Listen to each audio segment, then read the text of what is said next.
गुरु रामपाल जी परमेश्वर जी की जय हो।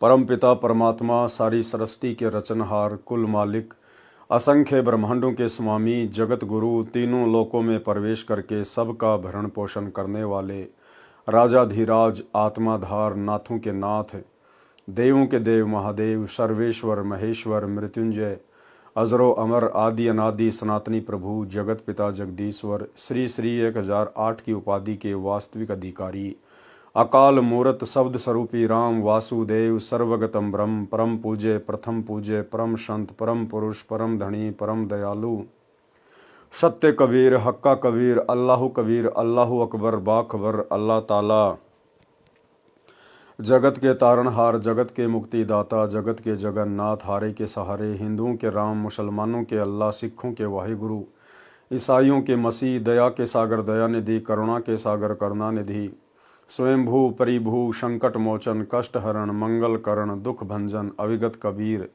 निर्विकार निर्विषम परमात्मा अलय अलेख सतगुरु आदि अनादि सतगुरु असली मर्यादा पुरुषोत्तम असली राम असली कृष्ण असली घनश्याम असली मुरारी राजाओं के राजा महाराजाओं के महाराजा शहंशाहों के शहंशाह सम्राटों के सम्राट भगवानों के भगवान अल्लाहों के अल्लाह प्रभुओं के प्रभु मसीहाओं के मसीह सच्चे वाहिगुरु बाबाओं के बाबा पीरों के पीर सेठों के सेठ जगत सेठ सावड़सा सेठ सर्वगुण संपन्न अनंत कोटि कलाओं के स्वामी अनंत कोटि ब्रह्मांडों के नायक योगियों में महायोगी ध्यानियों में महाध्यानी सिद्धों में परम सिद्ध ज्ञानियों में तत्व ज्ञानी ब्रह्म ज्ञानी महाज्ञानी परम ज्ञानी सर्वश्रेष्ठ ज्ञानी विज्ञानी युवा कबीर समर्थ कबीर असमवात अमित ओजा सच्चे रहनुमा करीम अल्लाह सुभान अल्लाह दुनिया के अंतिम पैगंबर 8 सितंबर 1951 से गांव धनाना जिला सोनीपत हरियाणा भारतवर्ष की पावन भूमि पे पटकट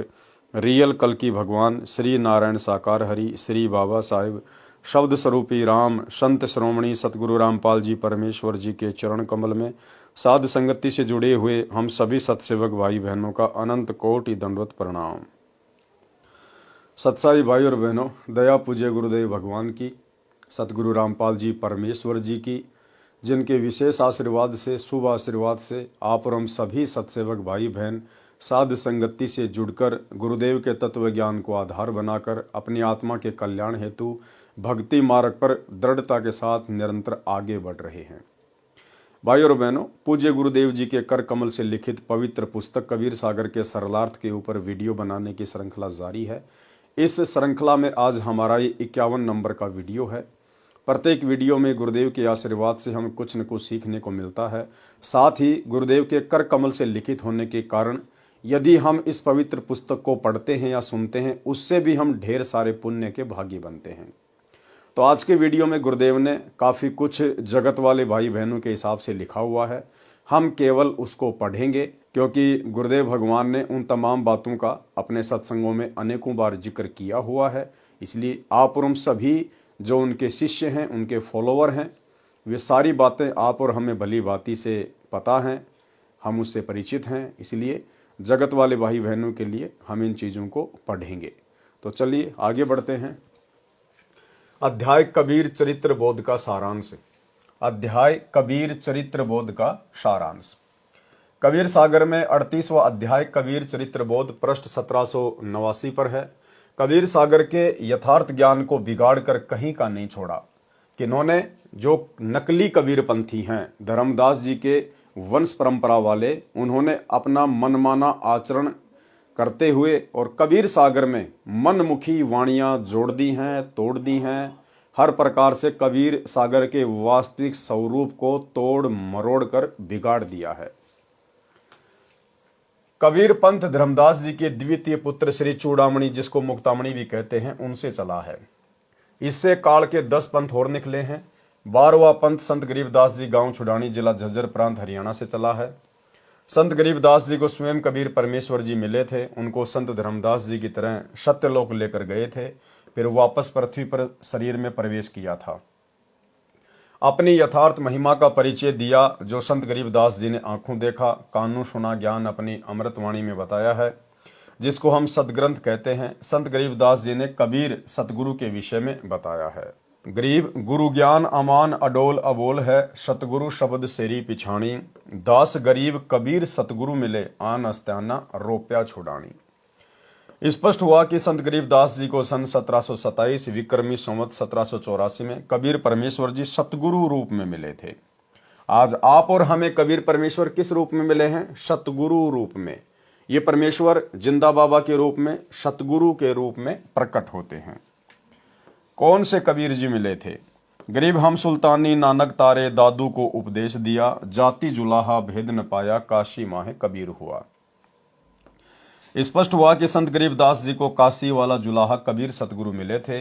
वही कबीर जी श्री नानक देव जी सिख धर्म के प्रवर्तक को मिले थे। उस समय परमेश्वर कबीर बंदी छोड़ जी काशी शहर में जुलाही की लीला कर रहे थे।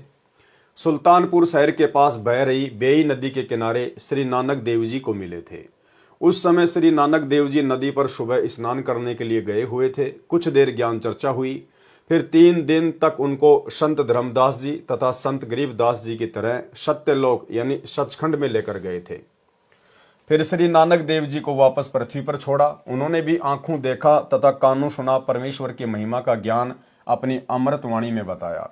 वही परमेश्वर कबीर जी श्री संत दादू दास साहिब जी को मिले थे। उनको भी 3 दिन तक ऊपर सत्यलोक में लेकर गए। वह सतगुरु कबीर जी माघ महीने की शुक्ल पक्ष की एकादशी को विक्रमी संवत 1575 सन 1518 को मगहर नगर से सशरीर सत्यलोक में अपने निज घर में चले गए थे। उस समय कई हजार दर्शक उपस्थित थे तथा मगहर नगर का नवाब बिजली खान पठान तथा काशी शहर का नरेश वीर देव सिंह बघेल भी अपनी अपनी सेना सहित मगहर में उपस्थित थे। उन सब के देखते देखते आकाश में परमात्मा सशरीर गए थे। जब शव के ऊपर की चादर को उठाकर देखा तो शव के आकार में सुगंधित फूल मिले थे। उसके पश्चात विक्रमी संवत 1784 सन 1727 में संत गरीबदास जी को सतलोक से आकर छुड़ानी गांव के जंगल खेतों में मिले थे। उस समय संत गरीबदास जी की आयु 10 वर्ष की थी। संत गरीबदास जी ने कहा है कि गरीब अजब नगर में ले गए मुझको सतगुरु आण, झिलके बिंब अगाध गति सूते चादर ताण। गरीब अलल पंख अनुराग है, सुन मंडल रहें थीर, दास गरीब उधारिया सतगुरु मिले कबीर। गरीब 16 संग पर सतगुरु का तकिया, गगन मंडल के जिंदा, हुक्म हिसाबी हम चल आए, काटन यम का फंदा। भावार्थ, संत गरीबदास जी ने बताया है कि सतगुरु कबीर जी मुझे सतलोक से आकर अजब नगर यानी अद्भुत नगर सत्यलोक में ले गए। वहां हम निश्चिंत होकर सोए, यानी उस परमात्मा तथा उस अमरलोक की महिमा सुनकर मैं निश्चिंत हो गया कि जो सत्य साधना परमेश्वर कबीर जी ने बताई है उससे उस सत्यलोक में चला जाऊंगा, जहां जाकर साधक फिर लौटकर संसार में नहीं आते। वहां पर जीव को वृद्ध अवस्था नहीं होती है, वहां जीव की कभी मृत्यु नहीं होती। इसी कबीर परमेश्वर ने धनी धर्मदास जी बांधवगढ़ वाले का उद्धार किया था। गरीब जिंदा जोगी जगत गुरु, मालिक मुर्शद पीर, दोहों दीन झगड़ा मंड्या, पाया नहीं शरीर। गरीब जमजोरा जहां से डरे, मिटे कर्म के लेख, अदली असल कबीर है, कुल के सतगुरु एक। गरीब ऐसा सतगुरु हम मिला है जिंदा जगदीश, सुन विदेशी मिल गया, छत्र मुकुट है शीस। गरीब सब पदवी के मूल हैं, सकल सिद्धि हैं तीर, दास गरीब सतपुरुष बजो, अवगत कला कबीर।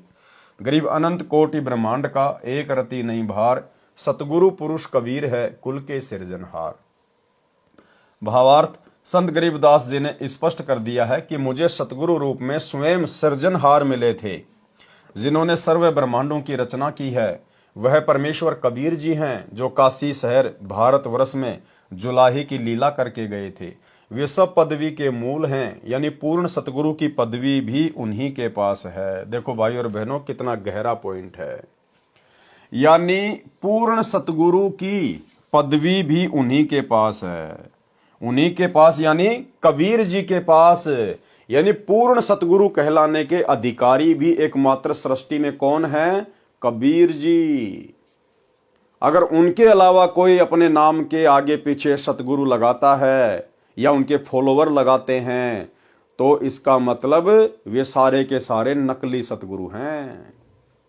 स्पष्ट कर दिया कि सतगुरु की उपाधि भी कबीर परमात्मा ही लगा सकता है। तो भाई और बहनों, यदि आज हम अपने पूज्य गुरुदेव जी को सतगुरु कहकर संबोधित कर रहे हैं। सतगुरु रामपाल जी महाराज की जय, सतगुरु रामपाल जी भगवान की जय। तो आप और हमें सतगुरु की पदवी और सतगुरु की परिभाषा से भी परिचित हो जाना चाहिए। अगर हम अपने पूज्य गुरुदेव सतगुरु रामपाल जी के नाम से पहले सतगुरु शब्द का इस्तेमाल कर रहे हैं, तो आप भाई बहनों को यह ज्ञान होना चाहिए कि सतगुरु की उपाधि केवल कबीर परमेश्वर के लिए है और किसी के लिए नहीं। और हम बारंबार अपने गुरुदेव को सतगुरु कहते हैं। अगर ये सतगुरु की पदवी पूज्य गुरुदेव जी के लिए ना होती तो परमेश्वर हमें कब के मना कर चुके होते कि बच्चों ये सतगुरु की उपाधि तो कबीर जी के लिए है और मैं तो कबीर जी का भेजा हुआ नौकर हूं, उनका दास हूं, उनका गुलाम हूं। तो बच्चों ये सतगुरु की उपाधि मेरे लिए मत लगाया करो। लेकिन कभी भी गुरुदेव ने हमें मना नहीं किया। इसका मतलब हमारे गुरुदेव स्वयं कबीर परमेश्वर हैं, कबीर परमात्मा हैं। इसलिए हम सत्सेवक भाई बहन अपने गुरुदेव की सतगुरु के रूप में, कबीर जी के रूप में पहचान करके और 8 सितंबर के दिन उनका जन्मदिन नहीं मनाते, केवल उनका सतगुरु प्रकट दिवस मनाते हैं। क्योंकि सतगुरु की उपाधि केवल कबीर जी लगा सकते हैं। और अगर हमारे गुरुदेव लगा रहे हैं तो हमारे गुरुदेव कौन हुए? कबीर जी। तो कबीर जी भला फिर मां के गर्भ से जन्म लेकर कैसे आएगा? इसलिए हम सत्सेवक भाई बहन अपने गुरुदेव को सच्चा सतगुरु मानते हैं, कबीर परमात्मा मानते हैं। इसलिए हम उनका प्रकट दिवस मनाते हैं। और जितने भी सतलोक आश्रम हैं उनसे जुड़े हुए भाई बहन अपने गुरुदेव को कहते तो सतगुरु हैं, लेकिन उनको मानते नहीं हैं। वो तो सतगुरु यानी कबीर जी एक दाढ़ी मूछ वाली उस नकली फोटो को मानते हैं। इसीलिए तो प्रतिवर्ष 8 सितंबर को अपने गुरुदेव का इन सतलोक आश्रमों में जन्मदिन मनाते हैं। तो भाइयों और बहनों, आप और हमें दृढ़ विश्वास हो जाना चाहिए कि धरती पर एकमात्र कबीर यदि वर्तमान में कोई है तो सतगुरु रामपाल जी हैं। यानी पूर्ण सतगुरु की पदवी भी उन्हीं के पास है, पूर्ण कवि की पदवी भी उन्हीं के पास है, पूर्ण परमात्मा का पद यानी पदवी भी उन्हीं के पास है, सर्व सिद्धियां भी उन्हीं के पास हैं। वे स्वयं सत्य पुरुष कबीर जी हैं, उनकी भक्ति करो। श्री नानक देव जी ने भी कहा है कि फाई सूरत मलुकी भेष ई ठगवाड़ा ठगी देश, खरा सियाणा बहुते बार धानक रूप रहा करतार। गुरु ग्रंथ साहिब प्रश्न नंबर 24 पर लिखा हुआ है। गुरु ग्रंथ साहिब पृष्ठ 721 पर कहा है कि एक अरज गुप्तम पेश तोदर कून करतार, हक्का कबीर करीम तू बे ए परवरदिगार, नानक बोगोयद जन तूरा तेरे चाकरा पखाक। गुरु ग्रंथ साहिब पृष्ठ 731 पर कहा है कि नीच जाति परदेसी मेरा खिन आवे तिल जावे, जाकी संगत नानक रहंदा क्यों कर मोंडा पावे। भावार्थ श्री नानक देव जी ने स्पष्ट कर दिया है कि जो धानक यानी जुलाहा कबीर है वही करतार यानी सृष्टि का रचनहार परवरदिगार यानी पालन करता है। वह नीच जाति वाला कभी तो ऊपर शतलोक में चला जाता है, कभी यहाँ पृथ्वी पर विचर रहा होता है। वह बहुत बुद्धिमान है, उसका बहुत भार है यानी समर्थ है। इस कारण से सबसे गुरु भारी है। गुरु माने वजनी भारी भी होता है, गुरु माने बड़ा तथा मार्गदर्शक अर्थ भी होता है। श्री संत दादू दास जी को भी परमेश्वर कबीर जी मिले थे। उन्होंने भी कहा है कि जिसने मुझे निज नाम वास्तविक भक्ति मंत्र दिया है वह मेरा गुरु है, वही सृजनहार है, अन्य कोई नहीं है। जिन मोको निज नाम दिया सोई सतगुरु हमार, दादू दूसरा कोई नहीं कबीर सृजनहार। संत धर्मदास जी बांधवगढ़ वाले ने भी कहा है, ज्ञान प्रकाश बोध पृष्ठ 57 481 से 59 483 पर प्रमाण है। धर्मदास जी ने बहुत हट किया कि हे सतगुरु मुझे वह सतलोक दिखा दो जिसकी महिमा आपने बताई है, तथा मुझे उस सत्य पुरुष के दर्शन करा दो जिसने आपको नीचे भेजा है, जो सर्व की उत्पत्ति करता है। परमेश्वर कबीर जी ने धर्मदास जी को बहुत समझाया कि आप ये हट क्यों कर रहे हो, मैं जैसी साधना बताऊं वैसा करते रहो। जब शरीर त्याग कर जाओगे तो उस लोक तथा सत्य पुरुष को देख लेना। लेकिन धर्मदास जी ने बहुत अधिक विनय की कि हे प्रभु मैं आपके निहोरे निकालता हूं, यानी आपसे बार बार विनय कर रहा हूं, मुझे पुरुष के दर्शन कराओ। हो प्रभु चिंत्यागण करूं मोरा, पुरुष दर्श कराओ करूं निहोरा। परमेश्वर कबीर जी ने कहा है कि धर्मदास ये हट का करहूं, मानहूं शब्द शीस पर धरहूं। हमारा नाम गहे पुरुष पर जय है, बिना नाम वहां जान न पह है। परमेश्वर कबीर जी ने कहा कि हे धर्मदास, ये हट क्यों कर रहे हो? आप हमारे से दीक्षा लो, दीक्षा मंत्र लिए बिना वहां जाया नहीं जा सकता। धर्मदास जी ने कहा कि हे प्रभु, आपके ज्ञान के आप ही साक्षी हैं, किसी अन्य ने यह भेद बताया नहीं। इसलिए परमेश्वर का दर्शन करने से सब संशय समाप्त हो जाएंगे, अन्यथा दिल में रेख यानी शंका बनी रहेगी। धर्मदास चित बहुत सकाने, चरण टेकी बहुत बिनती ठाने। हो प्रभु सत्य कहो तोई पाई, तुम ते कछू दुचिताई नाही। हो प्रभु बरणयु जो लोक की शोभा, ताते आही मोर मन लोभा। तव लीला बहुते हम देखा, पुरुष दरस बिनु रहे ही रेखा। धर्मदास जी के बार बार विनय करने पर परमेश्वर कबीर जी ने धर्मदास जी को प्रथम मंत्र, जो 5 नाम का ब्रह्म गायत्री मंत्र है, उसकी दीक्षा दी। अब देखो भाई और बहनों, धर्मदास जी को परमात्मा ने केवल बीच बीच के 5 मंत्र ही दिए थे। जो प्रथम मंत्र 7 मंत्र का आज आप और हमें दिया जा रहा है, स्पष्ट लिख दिया गुरुदेव भगवान ने कि धर्मदास जी को केवल बीच बीच के 5 मंत्र ही दिए थे। तो बोला धर्मदास जी का मोक्ष कैसे हो जाएगा? मोक्ष का प्राइम टाइम तो आज है, वर्तमान का समय। इस समय उन सभी आत्माओं को परमेश्वर दोबारा से जन्म देंगे। कबीर जी ने धर्मदास जी को प्रथम मंत्र, जो 5 नाम का ब्रह्म गायत्री मंत्र है, उसकी दीक्षा दी। ये भूर्भुवस्सुव वाला नहीं, अन्य मंत्र हैं। फिर धर्मदास का शरीर पृथ्वी पर छोड़कर आत्मा को ऊपर सत्यलोक में लेकर गए। 3 दिन रात ऊपर रखे। वहां कबीर जी ही परमेश्वर के सिंहासन पर विराजमान थे। उनके शरीर के बाल यानी रोम का प्रकाश करोड़ सूर्यों तथा करोड़ चंद्रमाओं के मिले जुले प्रकाश से भी अधिक था। वहां पर स्त्री पुरुष रूप में मानव रहते हैं। उनके शरीर का प्रकाश पुरुष का 16 सूर्यों जितना है। वहां पर सब एक दूसरे से प्रेम से मिलते हैं। बहुत से सतलोकवासी नर नारी मिलकर नाचते गाते हुए धर्मदास जी को उस स्थान पर लेकर गए जहां पर स्वयं कबीर जी ही तेजोमय शरीर में तख्त यानी सिंहासन पर बैठे थे। सर्व लोक तथा सत्य पुरुष के दर्शन करके एक स्थान पर धर्मदास जी को आदर के साथ वहां के निवासियों ने बैठाया। फिर परमेश्वर कबीर जी तेजोमय शरीर में सिंहासन छोड़कर वहां पर आए। धर्मदास जी शर्मिंदा हो गए, लज्जावश होकर कहने लगे कि पुरुष अरु कबीर देखा एक भाई, धर्मदास पुनि रह लजाई। धर्मदास ने देखा कि भाई नीचे जो मेरे गुरु हैं, जो कबीर जी हैं, जो मेरे गुरु रूप में नीचे भूमिका कर रहे हैं, और ऊपर जो मैंने सिंहासन पर जो तेजोमय शरीर देखा है, ये तो दोनों एक ही शक्ति हैं। ये पुरुष और कबीर जी यानी मेरे गुरु जी दोनों एक ही हैं। धर्मदास शर्म के मारे पानी पानी हो गया कि हे गुरुदेव, मैंने आपके ऊपर पृथ्वी लोक पर विश्वास क्यों नहीं किया? मैंने आपको वहीं पे परमात्मा क्यों नहीं माना? ठीक इसी प्रकार भाइयों और बहनों, वही कबीर परमेश्वर जो अपने एक रूप में सतलोक में सिंहासन पर तेजोमय रूप में बैठे हैं, आज वे ही स्वयं हमारे पूज्य गुरुदेव जी की भूमिका नीचे कर रहे हैं। इसलिए हम भाई बहनों को ये तनिक भी शंका नहीं होनी चाहिए कि हमारे पूज्य गुरुदेव सतगुरु रामपाल जी के अलावा कहीं और कोई कबीर परमात्मा दूसरा भी होगा।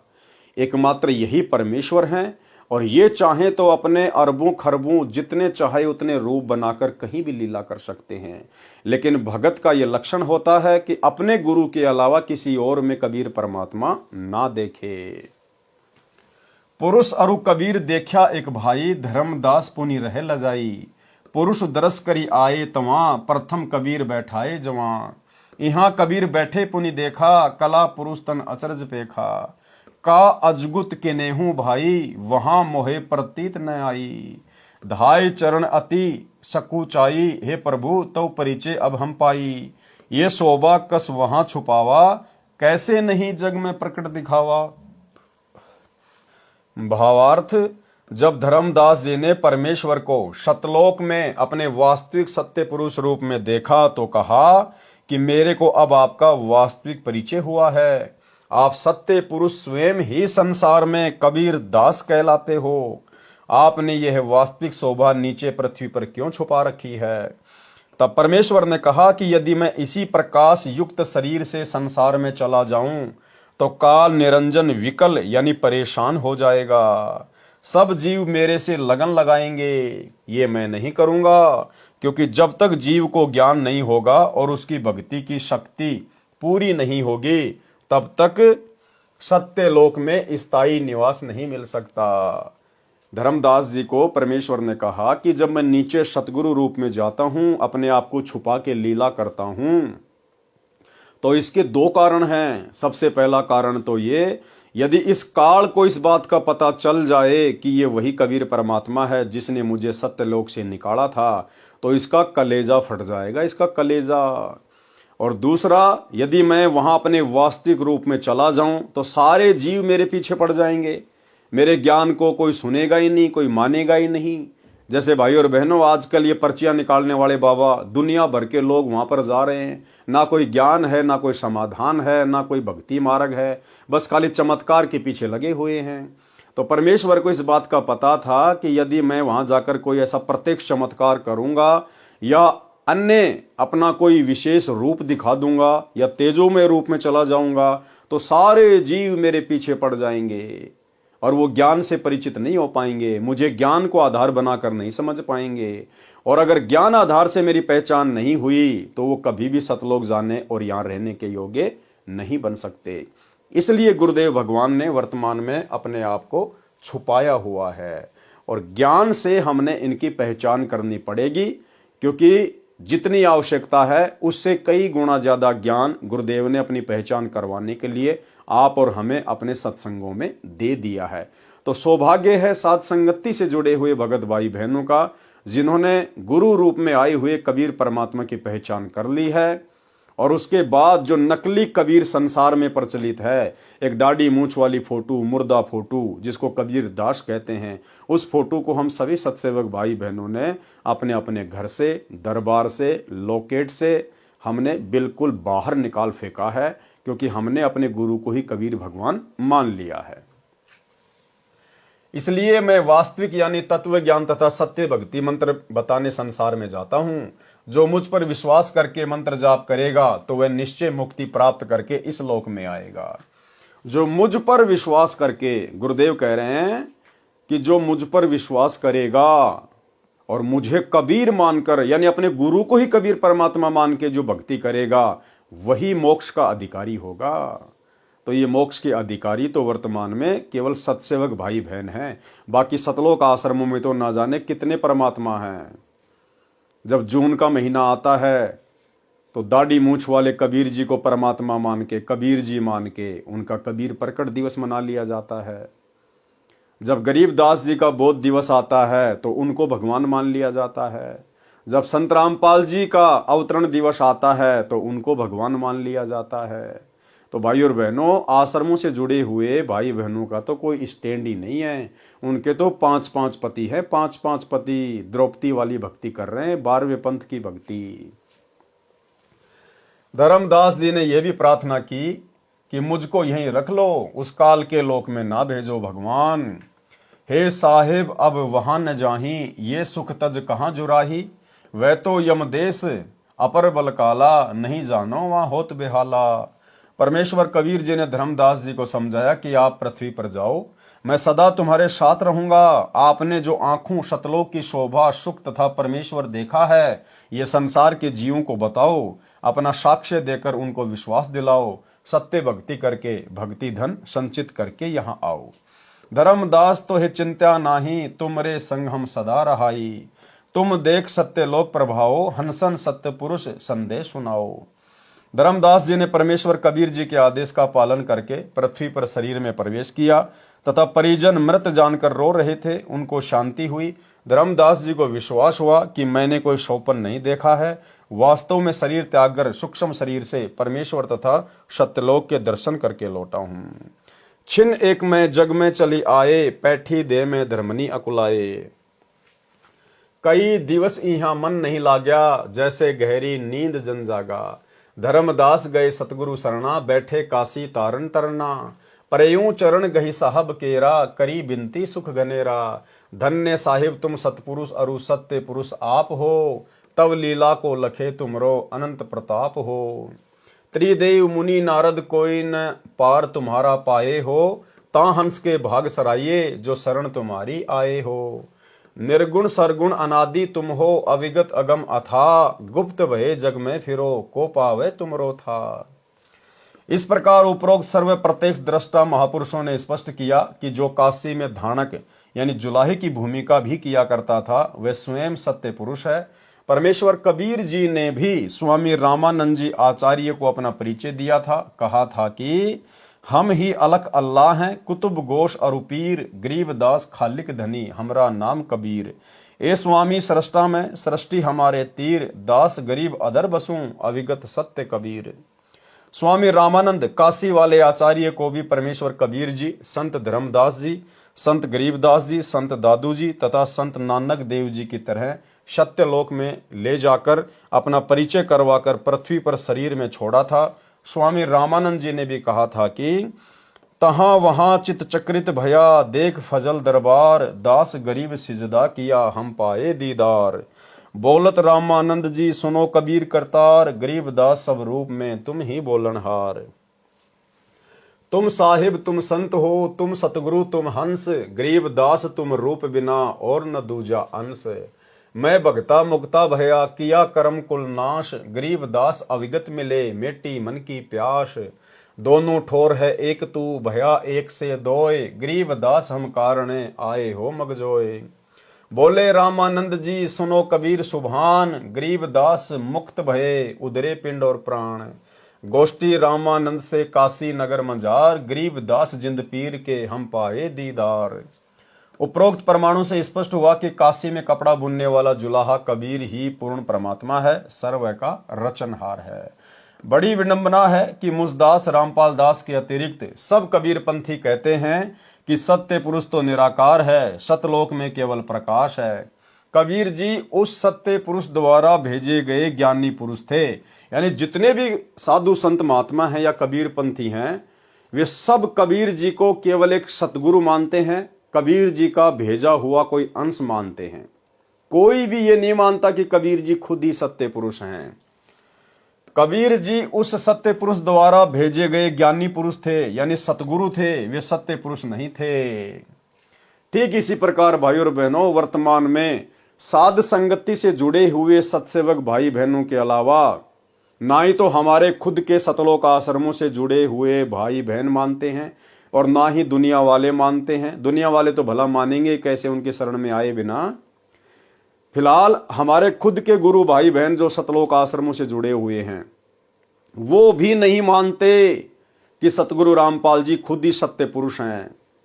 वे सतगुरु रामपाल जी को कबीर जी का अवतार मानते हैं, उनके द्वारा भेजा गया कोई हंस मानते हैं।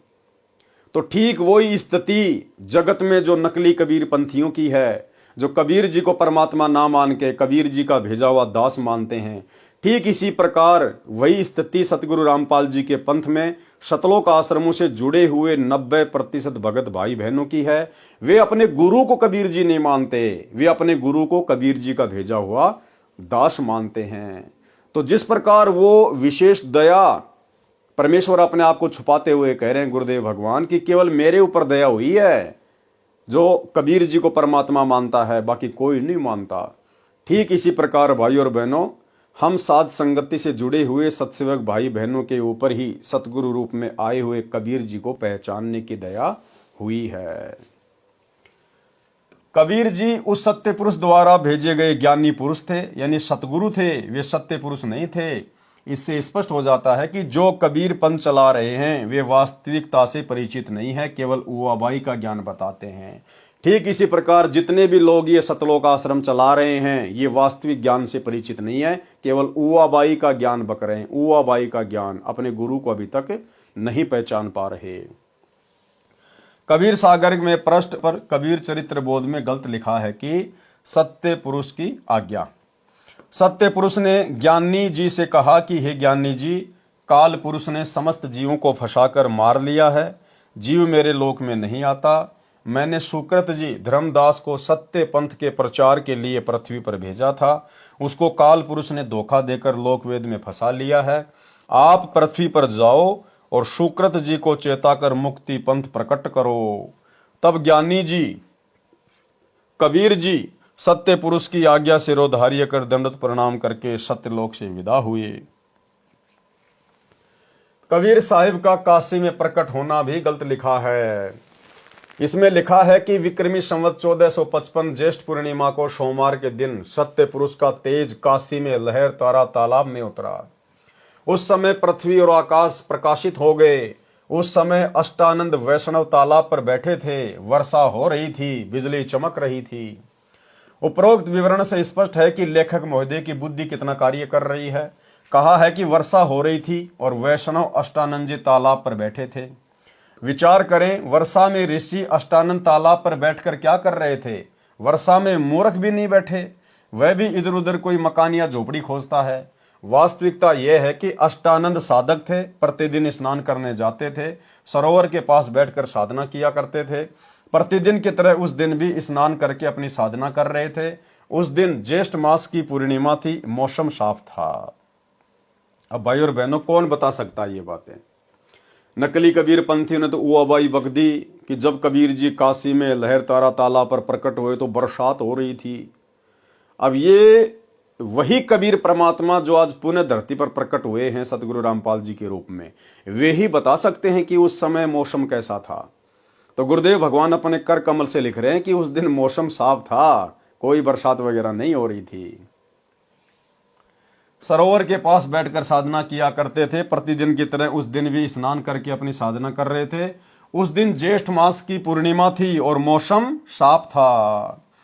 फिर लिखा है कि नीरू अपनी पत्नी को ससुराल से प्रथम बार लिए चला आ रहा था। नीमा को प्यास लगी, वह पानी पीने तालाब पर गई, वहां से बालक उठा लाई। फिर नीरू नीमा को जन्मजात मुसलमान बताया है। जैसा कि आप जी ने कबीर चरित्र बोध पृष्ठ 1790 पर लिखा विवरण पढ़ा कि लेखक ने सत्य पुरुष की आज्ञा से यानी कबीर जी का पृथ्वी पर आना लिखा है। इससे स्पष्ट है कि ये पुराने कबीरपंथी श्रद्धालु वास्तविकता से अपरिचित होने से कबीर जी का गलत प्रचार कर रहे थे। यथार्थ कबीर चरित्र बोध कृपया निम्न पढ़ें। यथार्थ कबीर प्राकाटे प्रकरण। कबीर साहिब चारों युगों में आते हैं। गरीब सतगुरु पुरुष कबीर है, चारों युग परवान, झूठे गुरुआ मर गए, हो गए भूत मशान। सतयुग में कबीर देव यानी कबीर साहिब का शत सुकृत नाम से प्राकाट्य। तत्व ज्ञान के अभाव से श्रद्धालु शंका व्यक्त करते हैं कि जुलाहे रूप में कबीर जी तो विक्रमी संवत 1455 सन 1398 में काशी में हुए थे। वेदों में कबीर देव यही काशी वाला जुलाहा धाणक कैसे पूर्ण परमात्मा हो सकता है। इस विषय में दास संत रामपाल दास की प्रार्थना है कि यही पूर्ण परमात्मा कबीर देव कबीर परमेश्वर वेदों के ज्ञान से पहले भी सतलोक में विद्यमान थे तथा अपना वास्तविक ज्ञान तत्व ज्ञान देने के लिए चारों युगों में भी स्वयं प्रकट हुए हैं। सतयुग में सतसुकृत नाम से, त्रेता युग में मुनिंद्र नाम से, द्वापर युग में करुणामय नाम से तथा कलयुग में वास्तविक कबीर देव कबीर प्रभु नाम से प्रकट हुए हैं। इसके अतिरिक्त अन्य रूप धारण करके कभी भी प्रकट होकर अपनी लीला करके अंतर्ध्यान हो जाते हैं। उस समय लीला करने आए परमेश्वर को प्रभु चाहने वाले श्रद्धालु नहीं पहचान सके, क्योंकि सर्व महर्षियों व संत कहलाने वालों ने प्रभु को निराकार बताया है। वास्तव में परमात्मा आकार में है, मनुष्य सदृश्य शरीर युक्त है, परंतु परमेश्वर का शरीर नाड़ियों के योग से बना 5 तत्व का नहीं है, एक नूर तत्व से बना है। पूर्ण परमात्मा जब चाहे यहाँ प्रकट हो जाते हैं। वे कभी माँ से जन्म नहीं लेते, क्योंकि वे सर्व के उत्पत्ति करता हैं। धर्मदास जी के इस प्रश्न का उत्तर देते हुए कबीर परमेश्वर जी ने बताया कि हे धर्मदास, मैं चारों युगों में आता हूँ, जब चाहूं उसी क्षण सतलोक से आ सकता हूँ, अन्य रूप में वहां भी रहता हूँ। जब मैं ब्रह्मा से मिला, उसको तत्व ज्ञान में सृष्टि रचना का ज्ञान करवाया तो वह प्रभावित हुआ तथा कहा कि आपका ज्ञान अद्वितीय है। प्रथम मंत्र प्राप्त किया, ब्रह्मा तथा सावित्री को मैंने ओम मंत्र दिया, ये देखने के लिए कि ये कितना विश्वास करता है। इसके पश्चात मैं श्री विष्णु के पास विष्णु लोक में गया, उससे भी ज्ञान चर्चा की तथा विष्णु भी मेरा शिष्य हुआ। उसको तथा लक्ष्मी को हरियम मंत्र प्रथम मंत्र रूप में दिया गया, ये देखने के लिए कि ये काल ब्रह्म के द्वारा डगमग तो नहीं हो जाएगा। इसके पश्चात शिव शंकर के पास शंकर लोक में गया, उसको तथा पार्वती को सोहम नाम दिया, यह देखने के लिए कहीं ये भी काल ब्रह्म द्वारा फिर तो भ्रमित नहीं कर दिए जाएंगे। उसके पश्चात अन्य ऋषियों मनु आदि से ज्ञान चर्चा की, परंतु मनु आदि ऋषियों ने काल प्रभाव के कारण मेरे ज्ञान पर विश्वास नहीं किया। मेरे को उल्टा ज्ञान देने वाला वामदेव उर्फ नाम से पुकारने लगे, जबकि पृथ्वी पर मेरा नाम सतयुग में सत सुकृत था। कुछ दिनों पश्चात मैं फिर से ब्रह्मा के पास गया। ब्रह्मा से ज्ञान चर्चा करनी चाहिए, तो ब्रह्मा जी ने अरुचि दिखाई, क्योंकि जब काल ब्रह्म ने देखा कि मेरे ज्येष्ठ पुत्र ब्रह्मा को तत्व ज्ञान से परिचित किया जा रहा है, उसने सोचा यदि मेरा पुत्र तत्व ज्ञान से परिचित हो गया तो मेरे से घृणा करेगा तथा जीव उत्पत्ति नहीं हो पाएगी। मेरा उदर कैसे भरेगा, क्योंकि काल ब्रह्म को 1,00,000 मानव शरीरधारी जीवों को प्रतिदिन खाने का श्राप लगा है। इसलिए काल ब्रह्म ने अपने ज्येष्ठ पुत्र ब्रह्मा की बुद्धि को परिवर्तित कर दिया। ब्रह्मा के मन में विचार भर दिए कि काल ब्रह्म ज्योति निरंजन ही पूज्य है, वह निराकार है, इससे भिन्न कोई अन्य परमात्मा नहीं है। जो तुझे ज्ञान दिया जा रहा है वह मिथ्या है। अब भाई और बहनों, तत्व ज्ञान क्या कहता है? क्योंकि गुरुदेव भगवान हमें कहते हैं कि तत्व भेद इक न्यारा रे साधु भाई, तत्व भेद इक न्यारा। एक होता है तत्व ज्ञान और एक होता है तत्व भेद। अब परमेश्वर यहां पर ऐसा क्यों लिख रहे हैं कि जब मैं दोबारा ब्रह्मा जी के पास गया तो काल ने उसकी बुद्धि में आकर उसको भ्रमित कर दिया और सतनाम नहीं लेने दिया। उसने मेरी बातों के ऊपर विश्वास नहीं किया। भाई और बहनों, असल में जिस समय कबीर परमात्मा दोबारा सतनाम देने के लिए ब्रह्मा जी के पास गए थे, या विष्णु के पास या शंकर के पास, और उन्होंने जो अरुचि दिखाई थी, वो अरुचि कबीर परमेश्वर की प्रेरणा थी। कबीर भगवान की प्रेरणा से उन्होंने सतनाम लेने में रुचि नहीं दिखाई, क्योंकि परमात्मा ने ब्रह्मा विष्णु महेश के माध्यम से इस काल के डमडमे को भी चलाना है। अन्यथा भगवान किसी को ज्ञान समझाए, और भगवान यदि चाहे कि मैं इस आत्मा को मेरा ज्ञान समझा के सतलोक लेके जाना चाहता हूं, भला फिर काल की क्या औकात है जो उस आत्मा को डगमग कर दे? अरे काल ने ब्रह्मा विष्णु महेश को तो सतनाम नहीं लेने दिया, उनको डगमग कर दिया। और आप और हमें काल डगमग नहीं कर पा रहा। आप और हमें सतनाम भी मिल गया, सार नाम भी ले रहे हैं, सार शब्द भी ले रहे हैं। तो विचार करो, यदि काल ब्रह्मा विष्णु महेश जैसी पावर को डगमग कर सकता है, तो आप और हम इस पृथ्वी लोक के 2 कोटि के जीवों की क्या औकात है जो हम गुरुदेव के ज्ञान को स्वीकार कर लें, जो हम गुरुदेव से सतनाम ले लें, गुरुदेव से सार नाम ले लें? तो ये कबीर परमात्मा सतगुरु रामपाल जी खुद नहीं चाहते थे कि ब्रह्मा विष्णु महेश सतनाम लें। अन्यथा परमात्मा चाहे और जीव ना ले, काल की इतनी औकात है जो भ्रमित कर देगा परमात्मा के अंश को।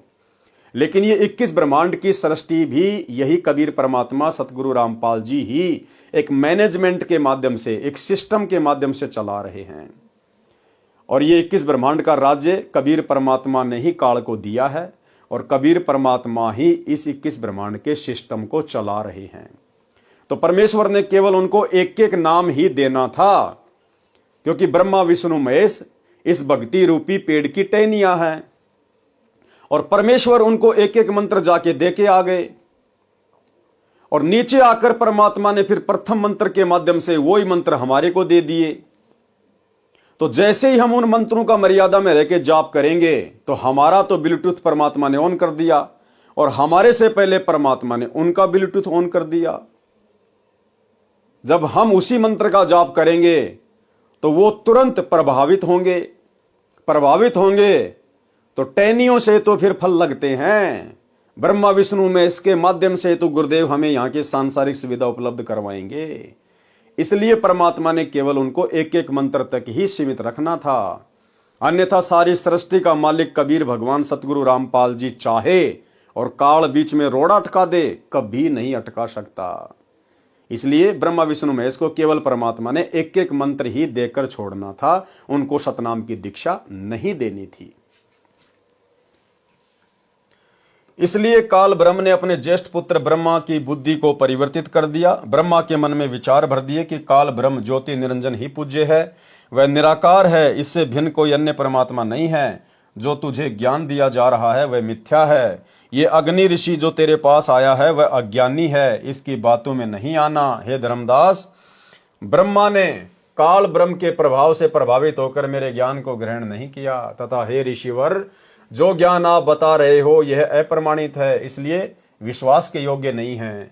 वेदों में केवल एक परमात्मा की पूजा का विधान है, उसका केवल एक ओम ही जाप करने का है। मुझे पूर्ण ज्ञान है, मुझे आपका ज्ञान अस्वीकार्य है। हे धर्मदास, मैंने बहुत कोशिश की ब्रह्मा को समझाने की तथा बताया कि वेद ज्ञान दाता ब्रह्म किसी अन्य पूर्ण ब्रह्म के विषय में कह रहा है। उसकी प्राप्ति के लिए तथा उसके विषय में तत्व से जानने के लिए किसी तत्वदर्शी संत धीरणाम की खोज करो, फिर उनसे वह तत्व ज्ञान सुनो। प्रमाण यजुर्वेद अध्याय 40 मंत्र 10 व 13 में स्पष्ट वर्ण है तथा गीता अध्याय 4 श्लोक 34 में भी स्पष्ट कहा है। परमाणु को देखकर भी काल ब्रह्म के अति प्रभाव के कारण ब्रह्मा ने मेरे विचारों में रुचि नहीं ली। मैंने जान लिया कि ब्रह्मा को काल ने भ्रमित कर दिया है, इसलिए विष्णु जी ने भी अरुचि की तो मैं वहां से शिव शंकर के पास गया। यही स्थिति शिव की देखकर मैं नीचे पृथ्वी लोक में आया। वर्तमान में चल रही चतुर्युगी के प्रथम सतयुग में मैंने परमेश्वर कबीर जी ने एक सरोवर में कमल के फूल पर शिशु रूप धारण किया। एक ब्राह्मण दंपत्ति निसंतान था। वह विद्याधर नामक ब्राह्मण अपनी पत्नी दीपिका के साथ अपनी ससुराल से आ रहा था। उनकी आधी आयु बीत चुकी थी, कोई संतान नहीं थी। दीपिका को अपने पिता के घर पर कुछ औरतों ने हमदर्दी जताते हुए कई बार कहा था कि संतान बिना स्त्री का कोई सम्मान नहीं करता। अब ये विद्याधर नाम का ब्राह्मण सतयुग में कौन था भाई और बहनों? जो ब्राह्मण कुल में था और जिसने कबीर परमात्मा का सतसुकृत नाम रखा था और अपने पुत्र की तरह पालन पोषण किया था। 650 साल पहले जो पंडित रामानंद जी थे वही सतयुग में विद्याधर नाम के ब्राह्मण थे। आगे गुरुदेव बता रहे हैं, एक संतान तो होनी चाहिए। इन बातों को याद करके दीपिका रो रही थी। और ये दीपिका कौन थी भाई और बहनों? सतयुग में जिसने कबीर परमात्मा का पालन पोषण किया था 650 साल पहले कमाली, ये जो कमाली की जो आत्मा थी वो सतयुग में दीपिका नाम की ब्राह्मणी थी तथा शुभ की लेकर अपने इष्ट शिव जी से संतान की प्रार्थना कर रही थी। विचार कर रही थी कि वह वृद्ध अवस्था में हमारी उंगली पकड़ने वाला भी नहीं है, वह समय कैसे बीतेगा। इतने में एक सरोवर दिखाई दिया, प्यास लगी थी। वे सरोवर पर विश्राम हेतु रुके। वहां एक नवजात शिशु को कमल के फूल पर प्राप्त करके अति प्रसन्न हुए। उसे परमेश्वर शिव की कृपा से प्राप्त जानकर घर ले आए। एक अन्य ब्राह्मण से नाम रखवाया, उसने मेरा नाम सतसुकृत रखा। मेरी प्रेरणा से कंवारी गायों ने दूध देना प्रारंभ किया। उनके दूध से मेरी परवरिश की लीला हुई। गुरुकुल में शिक्षा की लीला की। ऋषि जी जो वेद मंत्र भूल जाते थे तो मैं खड़ा होकर पूरा करता था। ऋषि जी वेद मंत्रों का गलत अर्थ करते, मैं विरोध करता। इस कारण से मुझे गुरुकुल से निकाल दिया। सतयुग में परमात्मा ने एक ब्राह्मण दंपत्ति के माध्यम से अपनी परिवरिश की लीला पूरी करवाई। उस ब्राह्मण दंपत्ति ने परमेश्वर को पढ़ाई के लिए गुरुकुल में भेज दिया, क्योंकि ब्राह्मणों के बच्चों को गुरुकुल में एडमिशन दिया जाता था। अब वहां पर जो ब्राह्मण जो गुरु थे वो जो वेदों का गलत अर्थ करके बताया करते, तो कबीर परमात्मा बाल रूप में तुरंत खड़े होके पंडितों को बताया करते कि पंडित जी इसका अर्थ ऐसा नहीं है। या अन्य जो साथी लोग थे जो वेद मंत्रों का गलत अर्थ करते तो वे उनको भी समझाया करते थे। इस कारण से वो सारे के सारे गुरुकुल वाले परमेश्वर से दुखी होकर उनको गुरुकुल से बाहर निकाल दिए। भाई और बहनों, बहुत सारे भाई बहन दास के पास में शंका जाहिर करते हैं कि हमारे बच्चे स्कूल में जाते हैं और हमारे बच्चों को गायत्री मंत्र बुलवाया जाता है, ओम भूर्भुवस्सुवः तत्सवितुर्वरेण्यं भर्गो देवस्य धीमहि धियो यो न प्रचोदयात्। तो हमारे बच्चे वो गायत्री मंत्र बोलें या ना बोलें, तो शंका का समाधान गुरुदेव के कर कमल से। भाई और बहनों, जो भूमिका गुरुदेव भगवान ने निभाई गलत है तो गलत का समर्थन हम नहीं कर सकते। आपके बच्चों को चाहिए कि स्कूल में गायत्री मंत्र से पहले ओम शब्द का उच्चारण ना करें और अन्य लोगों को भी समझाने का प्रयास करें कि जो गायत्री मंत्र स्कूल में बोला जा रहा है ये वेद विरुद्ध है, ये गलत है। यजुर्वेद अध्याय 36 का यह मंत्र नंबर 3 है, आप जी देख सकते हैं। और यदि कोई नहीं मानता है तो वो तो उसके ऊपर निर्भर करता है। लेकिन भगत के बच्चों ने ना ही तो वेद मंत्र को ओम शब्द लगाकर बोलना है और ना ही किसी भी प्रकार से कोई सहयोग करना है। और यदि बच्चा नहीं बोलता है, टीचर यदि उसको डांटते हैं, धमकाते हैं या स्कूल से बाहर निकालते हैं, तो भाई और बहनों आप जी उसकी कंप्लेंट कर सकते हो। आप इस विषय को एक मुद्दा बना सकते हो मीडिया वालों के सामने कि हमारे बच्चे को स्कूल से क्यों निकाला गया। हमारा बच्चा वेद मंत्र को गलत तरीके से नहीं बोलेगा, क्योंकि ये जो मंत्र है यजुर्वेद अध्याय 36 का मंत्र 3 है। आप जी वेद मंगाकर देख लीजिए, किसी भी वेद को कौन से वेद में लिखा हुआ है, तो आप इसको एक मुद्दा बना सकते हो अगर चाहो तो, यदि आप सक्षम हैं तो। और बच्चे को तो बिल्कुल भी ओम के साथ में वो मंत्र नहीं बोलना है, बिल्कुल नहीं बोलना है। ओम के अलावा वो मंत्र बोल सकता है। तो ये आप लोगों की शंका का समाधान है। पृथ्वी पर घूमकर मैंने बहुत से ऋषियों से ज्ञान चर्चा की, परंतु शास्त्र विरुद्ध ज्ञान पर आधारित होने के कारण किसी भी ऋषि महर्षि ने ज्ञान सुनने की चेष्टा ही नहीं की। महर्षि मनु से भी मेरी वेद ज्ञान पर चर्चा हुई। महर्षि मनु ने ब्रह्मा जी से ही ज्ञान ग्रहण किया था। महर्षि मनु जी ने मुझे उल्टा ज्ञान देने वाला बताया तथा मेरा उपनाम वामदेव रख दिया। मैंने महर्षि मनु व अन्य ऋषियों से यहां तक कहा कि वह पूर्ण परमात्मा मैं ही हूं। उन्होंने मेरा उपास किया तथा कहा आप यहां हैं तो आपका सतलोक तो आपके बिना सुनसान पड़ा होगा। वहां सतलोक में जाने का क्या लाभ, वहां गए प्राणी तो अनाथ हैं। मैंने कहा मैं ऊपर भी विराजमान हूं। तब मनु जी सहित सर्व ऋषियों ने ठाका लगाकर कहा कि फिर तो आपका नाम वामदेव उचित है। वामदेव का अर्थ है कि 2 स्थानों पर निवास करने वाला भी है। वाम अक्सर 2 का बोधक है। इस प्रकार उन ज्ञानहीन व्यक्तियों ने मेरे तत्व ज्ञान को ग्रहण नहीं किया। वामदेव का प्रमाण शिव पुराण पृष्ठ 606, 607 कैलाश संहिता प्रथम अध्याय में है। बहुत से प्रयत्न करने पर कुछ पुण्यात्माओं ने मेरा उपदेश ग्रहण किया। मैंने सौसों वेद कबीर वाणी की रचना की, जिसकी काल द्वारा प्रेरित ज्ञानहीन ऋषियों ने बहुत निंदा की तथा जनता से इसे न पढ़ने का आग्रह किया। सतयुग के प्राणी मुझे केवल एक अच्छा कवि ही मानते थे। इस कारण से सतयुग में बहुत ही कम जीवों ने मेरी शरण ग्रहण की। सतयुग में मानव की आयु 1,00,000 वर्ष से प्रारंभ होती है तथा सतयुग के अंत में 10,000 वर्ष रह जाती है। सतयुग में बहुत ही पुण्यकर्मी प्राणी जन्म लेते हैं। सतयुग में स्त्री विधवा नहीं होती, पिता से पहले पुत्र की मृत्यु नहीं होती, आपसी भाईचारा बहुत अच्छा होता है, चोरी जारी अन्य बुराइयां नाम मात्र में ही होती हैं तथा शराब मांस तंबाकू आदि का सेवन सतयुग के आदि में प्राणी नहीं करते। ब्राह्मण विद्याधर वाली आत्मा त्रेता युग में वेद विज्ञ ऋषि हुए तथा कलयुग में ऋषि रामानंद हुए तथा दीपिका वाली आत्मा त्रेता युग में सूर्या हुई तथा कलयुग में कमाली हुई तथा सतयुग में बहुत ही कम प्राणियों ने मेरी शरण ग्रहण की। पूर्ण प्रभु कबीर जी कबीर देव सतयुग में सत सुकृत नाम से स्वयं प्रकट हुए थे। उस समय गरुड़ जी, श्री ब्रह्मा जी, श्री विष्णु जी तथा श्री शिव जी आदि को सतज्ञान समझाया था। आदि अंत हमरे नाही मध्य मिलावा मूला, ब्रह्मा को ज्ञान सुनाया घर घर पिंडा स्थूला। श्वेत भूमि को हम गए जहां विशंबर नाथ, हरियम हीरा नाम दे अष्ट कमल दल स्वाति।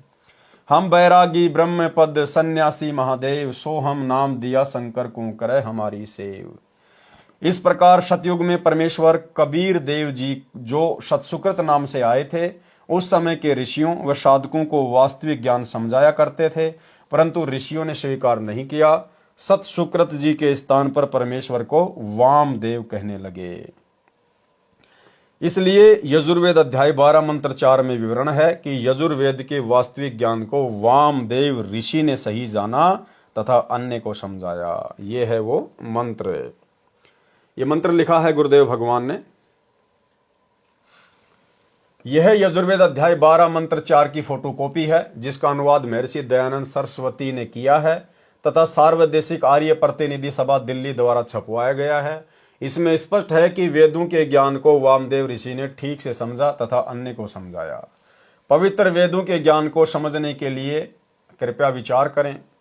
वेदों में कबीर देव अर्थात कबीर परमेश्वर का प्रमाण। पवित्र वेदों में प्रवेश से पहले प्रभु जानकारी के लिए पवित्र चारों वेद प्रमाणित शास्त्र हैं। पवित्र वेदों की रचना उस समय हुई थी जब कोई अन्य धर्म नहीं था, इसलिए पवित्र वेदवाणी किसी धर्म से संबंधित नहीं है, केवल आत्म कल्याण के लिए है। इनको जानने के लिए निम्न व्याख्या बहुत ध्यान तथा विवेक के साथ पढ़नी तथा विचारनी होगी। प्रभु की विस्तृत तथा सत्य महिमा वेद बताते हैं। अन्य शास्त्र श्री गीता जी व चारों वेदों तथा पूर्वोक्त प्रभु प्राप्त महान संतों तथा स्वयं कबीर साहिब जी की अपनी पूर्ण परमात्मा की अमृतवाणी के अतिरिक्त अन्य किसी ऋषि साधक की अपनी उपलब्धि है, जैसे 6 शास्त्र, 11 उपनिषद तथा सत्यार्थ प्रकाश आदि। यदि ये वेदों की कसौटी में खरे नहीं उतरते हैं तो यह संपूर्ण ज्ञान नहीं है।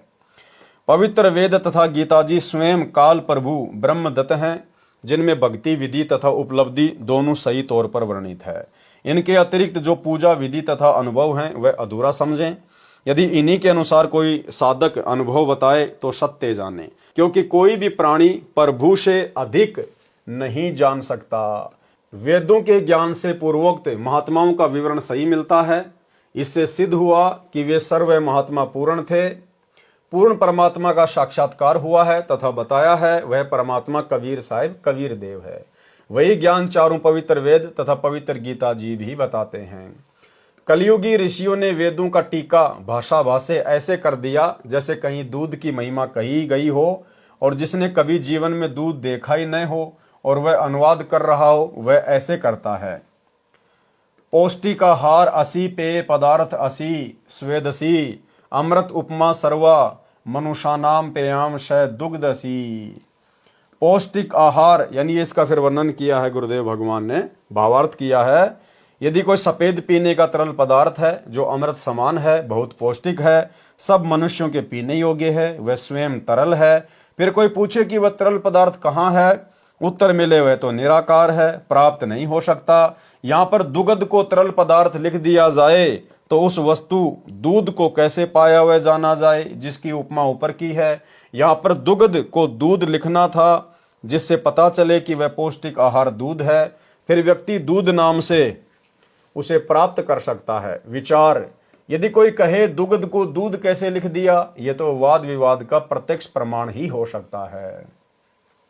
जैसे दुग्ध का दूध अर्थ गलत नहीं है, भाषा भिन्न होने से हिंदी में दूध तथा क्षेत्रीय भाषा में दूधू लिखना भी संस्कृत भाषा में लिखे दुग्ध का ही बोध है। जैसे पलवल शहर के आसपास के ग्रामीण परवर कहते हैं। यदि कोई कहे कि परवर को पलवल कैसे सिद्ध कर दिया, मैं नहीं मानता, यह तो व्यर्थ का वाद विवाद है। ठीक इसी प्रकार कोई कहे कि कबीर देव को कबीर परमेश्वर कैसे सिद्ध कर दिया, यह तो व्यर्थ का वाद विवाद ही है। जैसे यजुर्वेद है, यह एक धार्मिक पवित्र पुस्तक है जिसमें प्रभु की यज्ञ स्तुतियों की ऋचाएं लिखी हैं तथा प्रभु कैसा है, कैसे पाया जाता है, सब विस्तृत वर्णन है। अब पवित्र यजुर्वेद की महिमा कहें कि प्रभु की यज्ञ स्तुतियों की ऋचाओं का भंडार है, बहुत अच्छी विधि वर्णित है, एक अनमोल जानकारी है। और यह लिखे नहीं कि वह यजुर्वेद है, अपितु यजुर्वेद का अर्थ लिख दे कि यज्ञ स्तुतियों का ज्ञान है, तो उस वस्तु पवित्र पुस्तक को कैसे पाया जा सके। उसके लिए लिखना होगा कि वह पवित्र पुस्तक यजुर्वेद है जिसमें यज्ञ ऋचाएं हैं। अब यजुर्वेद की संधि विच्छेद करके लिखें, यजुर प्लस वेद भी वही पवित्र पुस्तक यजुर्वेद का ही बोध है। यजु प्लस वेद भी वही पुस्तक यजुर्वेद का ही बोध है जिसमें यज्ञ स्तुतियों की ऋचाएं हैं। उस धार्मिक पुस्तक को यजुर्वेद कहते हैं। ठीक इसी प्रकार चारों पवित्र वेदों में लिखा है कि वह कबीर देव कबीर परमेश्वर है, जो सर्वशक्तिमान जगत पिता, सर्वसृष्टि रचनहार, कुल मालिक तथा पाप विनाशक व काल की कारागार से छुटवाने वाला अर्थात बंदी छोड़ है। इसको कबीर प्लस देव लिखें तो भी कबीर परमेश्वर का बोध है, कवि प्लस देव लिखें तो भी कबीर परमेश्वर अर्थात कबीर प्रभु का ही बोध होता है। इसलिए कबीर देव उसी कबीर साहिब का ही बोध करवाता है। सर्वशक्तिमान अजर अमर सर्व ब्रह्मांडों का रचनहार कुल मालिक है, क्योंकि पूर्वोक्त प्रभु प्राप्त संतों ने अपनी अपनी मातृभाषा में कबीर को कबीर बोला है तथा वेद को वेद बोला है। इसलिए व और ब में अंतर हो जाने पर भी पवित्र शास्त्र वेद का ही बोध है। विचार, जैसे कोई अंग्रेजी भाषा में लिखे कि God Kabir, Kabir is almighty, इसका हिंदी अनुवाद करके लिखे कबीर या कबीर परमेश्वर सर्वशक्तिमान है। अब अंग्रेजी भाषा में तो हलंत की व्यवस्था ही नहीं है, फिर मातृभाषा में इसी को कबीर कहने तथा लिखने लगे। यही परमात्मा कबीर देव, कबीर परमेश्वर 3 युगों में नामांतरण करके आते हैं, जिनमें इनके नाम रखते हैं। सतयुग में सतसुकृत, त्रेता युग में मुनिंदर, द्वापर युग में करुणामय तथा कलयुग में कबीर देव। वास्तविक नाम उस पूर्ण ब्रह्म का कबीर देव ही है, जो सृष्टि रचना से पहले भी अनामी लोक में विद्यमान थे।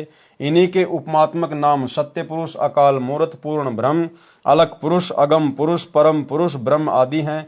उसी परमात्मा को चारों पवित्र वेदों में कबीर अमित ओझा, कबीर अंगारी, कबीर अग्नि तथा कबीर देव कहा है तथा सर्वशक्तिमान सर्वसृष्टि रचनहार बताया है। पवित्र कुरान शरीफ में सूरत फुरकानी 25 आयत नंबर 19, 21, 52, 58, 59 में भी प्रमाण है। कई एक का विरोध है कि जो शब्द कबीर देव है, इसको संधि विच्छेद करने से कवि प्लस देव बन जाता है। ये कबीर परमेश्वर या कबीर साहिब कैसे सिद्ध किया? वह को बै तथा छोटी ई की मात्रा को बड़ी ई की मात्रा करना बेसमझी है। विचार, एक ग्रामीण लड़के की सरकारी नौकरी लगी, जिसका नाम करमवीर पुत्र श्री धर्मवीर सरकारी कागजों में तथा करमवीर पुत्र श्री धर्मवीर पुत्र प्रताप गांव के चौकीदार की डायरी में जन्म के समय का लिखा था। सरकार की तरफ से नौकरी लगने के बाद जांच पड़ताल कराई जाती है। एक सरकारी कर्मचारी जांच के लिए आया। उसने पूछा, करमवीर पुत्र श्री धर्मवीर का मकान कौन सा है? उसकी अमुक विभाग में नौकरी लगी है। गांव में करमवीर को कर्मा तथा उसके पिता को धर्मा तथा दादाजी को परता आदि उर्फ नामों से जानते थे।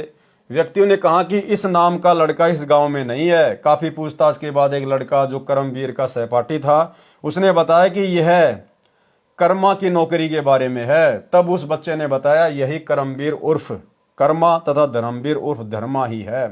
फिर उस कर्मचारी को शंका उत्पन्न हुई कि करमवीर नहीं करमवीर है। उसने कहा, चौकीदार की डायरी लाओ।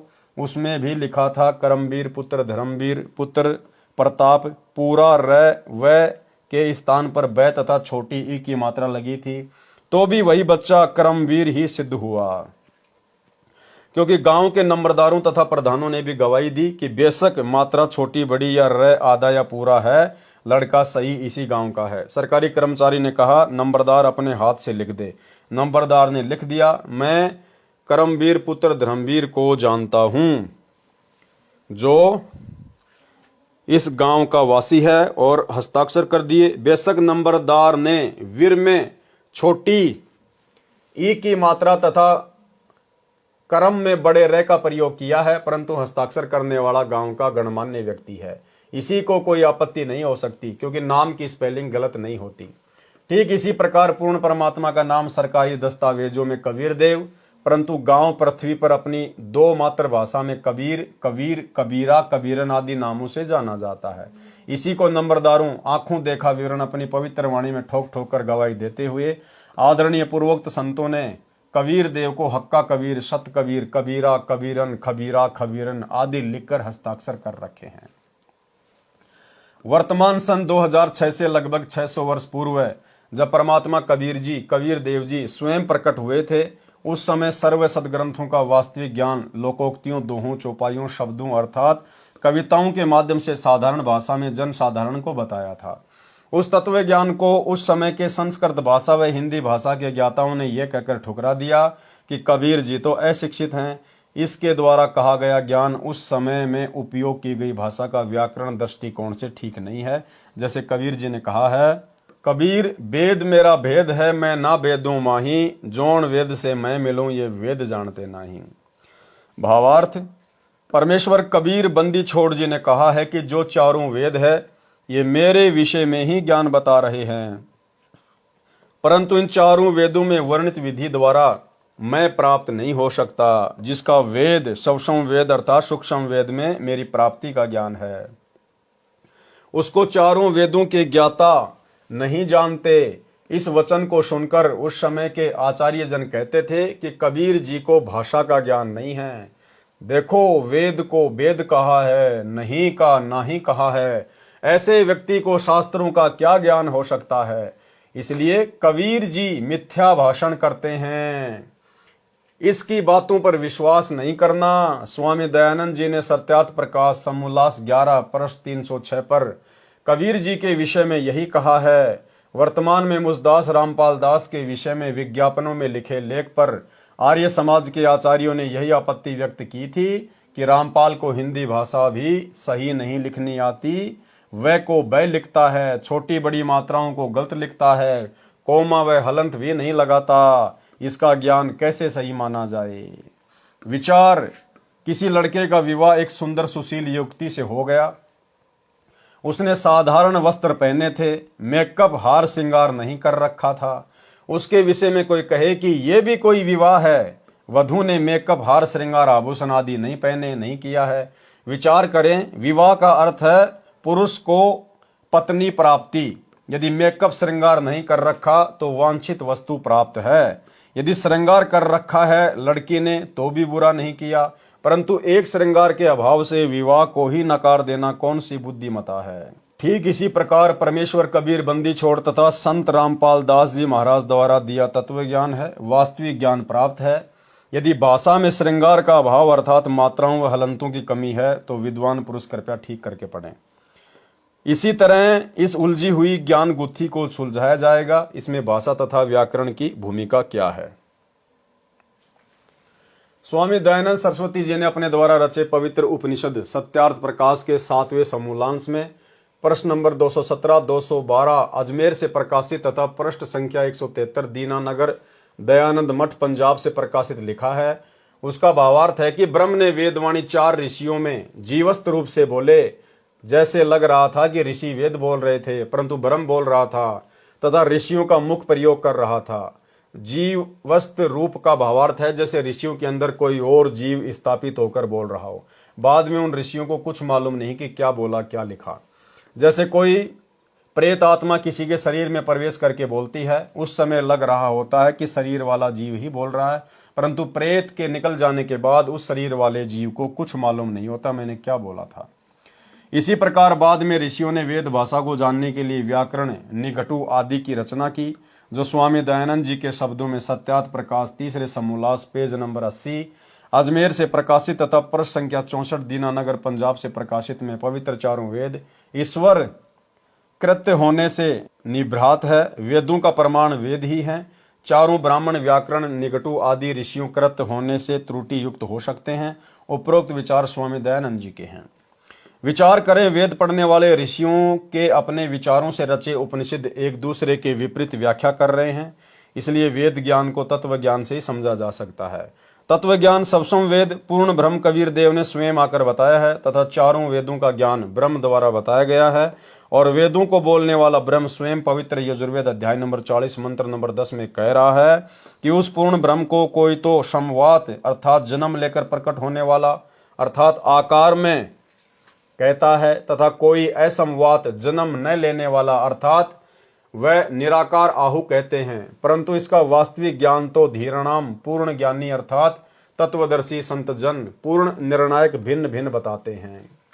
उसको ध्यानपूर्वक सुनो। इससे स्वयं सिद्ध है कि वेद बोलने वाला ब्रह्म भी स्वयं कह रहा है कि उस पूर्ण ब्रह्म के बारे में मैं भी पूर्ण ज्ञान नहीं रखता, उसको तो कोई तत्वदर्शी संत ही बता सकता है। इसी प्रकार इसी अध्याय के मंत्र नंबर 13 में कहा है कि कोई तो अक्षर ज्ञानी एक भाषा के जानने वाले कोई विद्वान कहते हैं, दूसरे निरक्षर को अज्ञानी कहते हैं। ये जानकारी भी तत्वदर्शी संत जन ही विस्तृत व्याख्या बयान करते हैं। उस तत्व ज्ञान को उन्हीं से ध्यानपूर्वक सुनो, अर्थात वही तत्वदर्शी संत ही बताएगा कि विद्वान अर्थात ज्ञानी कौन है तथा अज्ञानी तथा अविद्वान कौन है।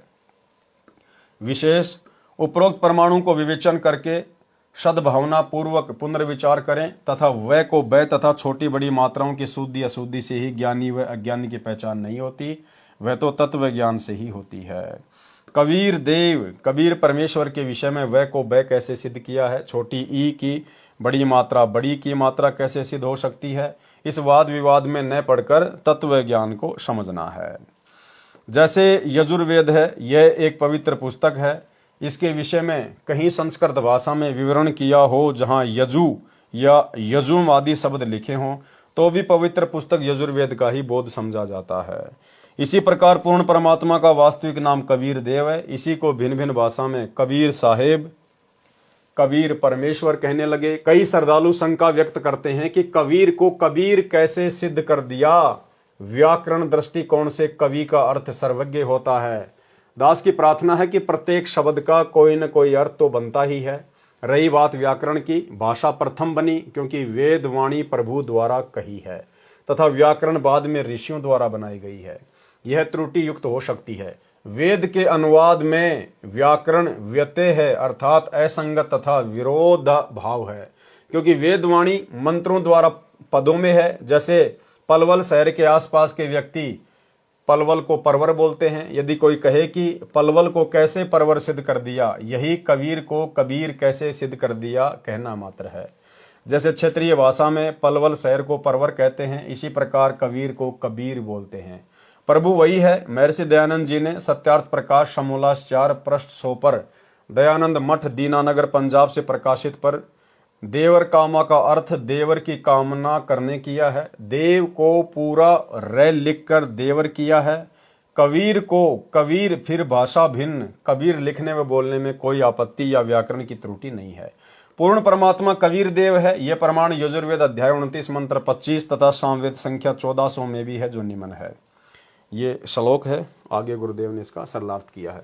भावार्थ, जिस समय पूर्ण परमात्मा प्रकट होता है उस समय सर्व ऋषि व संत जन शास्त्र विधि त्याग कर मनमान आचरण तथा पूजा द्वारा सर्व भगत समाज को मार्गदर्शन कर रहे होते हैं।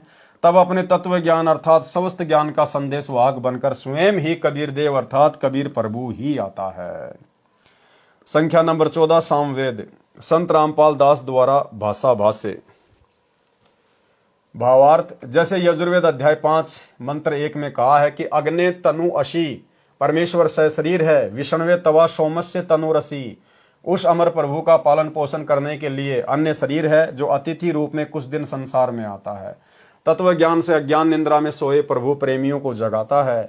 वही प्रमाण इस मंत्र में है कि कुछ समय के लिए पूर्ण परमात्मा कबीर देव अर्थात कबीर प्रभु अपना रूप बदलकर सामान्य व्यक्ति जैसा रूप बनाकर पृथ्वी मंडल पर प्रकट होता है तथा कबीर वचनानी सनसन अर्थात कबीर वाणी बोलता है, जिसके माध्यम से तत्व ज्ञान को जगाता है। तथा उस समय महर्षि कहलाने वाले चतुर प्राणी मिथ्या ज्ञान के आधार पर शास्त्र विधि अनुसार सत्य साधना रूपी अमृत के स्थान पर शास्त्र विधि रहित पूजा रूपी मवाद को श्रद्धा के साथ आचमन तथा पूजा कर रहे होते हैं। उस समय पूर्ण परमात्मा स्वयं प्रकट होकर तत्व ज्ञान द्वारा शास्त्र विधि अनुसार साधना का ज्ञान प्रदान करता है। पवित्र ऋग्वेद के निम्न मंत्रों में भी पहचान बताई है कि जब वह पूर्ण परमात्मा कुछ समय संसार में लीला करने आता है तो शिशु रूप धारण करता है।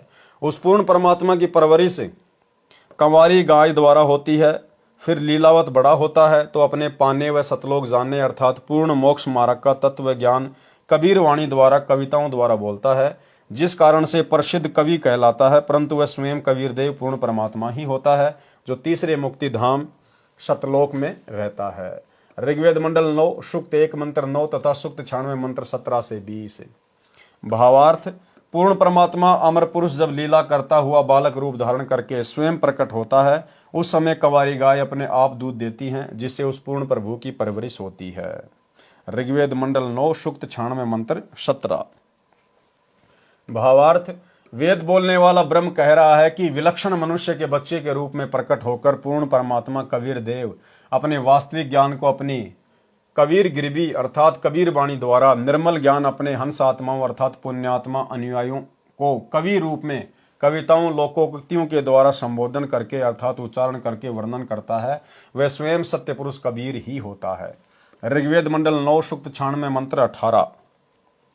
भावार्थ, मंत्र 17 में कहा है कि कबीर देव शिशु रूप धारण कर लेता है, लीला करता हुआ बड़ा होता है, कविताओं द्वारा तत्व ज्ञान वर्णन करने के कारण कवि की पदवी प्राप्त करता है अर्थात उसे कवि कहने लग जाते हैं। वास्तव में वह पूर्ण परमात्मा कबीर प्रभु ही है। उसके द्वारा रची अमृतवाणी कबीर वाणी कबीर गिरवी अर्थात कबीर वाणी कही जाती है, जो भक्तों के लिए स्वर्ग तुल्य सुखदायी होती है। वही परमात्मा तीसरे मुक्ति धाम अर्थात सतलोक की स्थापना करके एक गुम्मद अर्थात गुम्मज में सिंहासन पर तेजोमय मानव सदृश शरीर में आकार में विराजमान है। इस मंत्र में तीसरा धाम सतलोक को कहा है। जैसे एक ब्रह्म का लोक है जो 21 ब्रह्मांड का है, दूसरा परब्रह्म का लोक है जो 7 संग ब्रह्मांड का क्षेत्र है, तीसरा परम अक्षर ब्रह्म अर्थात पूर्ण ब्रह्म का रितधाम अर्थात सतलोक है। फोटोकॉपी ऋग्वेद मंडल नंबर 9 सूक्त 96 मंत्र 19 की। विवेचन ऋग्वेद मंडल 9 सूक्त 96 मंत्र 19 का भी आर्य समाज के विद्वानों ने अनुवाद किया है। इसमें भी बहुत भारी गलतियां हैं। पुस्तक विस्तार के कारण केवल अपने मतलब की जानकारी प्राप्त करते हैं।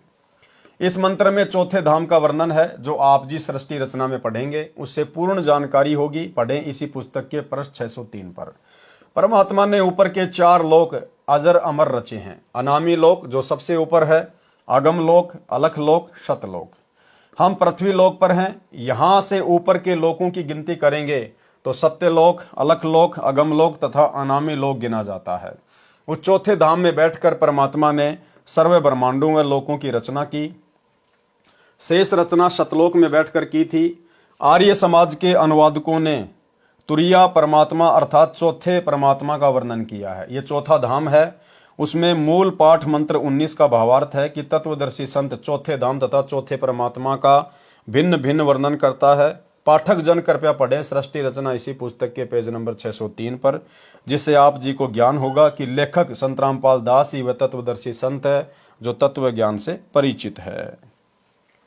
फोटोकॉपी ऋग्वेद मंडल 9 सूक्त 96 मंत्र 20। विवेचन ऋग्वेद मंडल 9 सूक्त 96 मंत्र 20 का यथार्थ ज्ञान जानते हैं। इस मंत्र का अनुवाद महर्षि दयानंद के चेलों द्वारा किया गया है।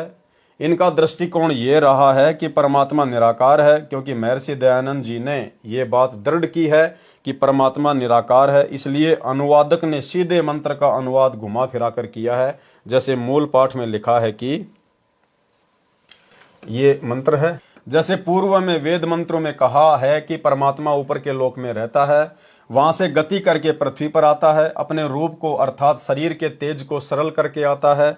इस ऋग्वेद मंडल 9 सूक्त 96 मंत्र 20 में उसी की पुष्टि की गई है।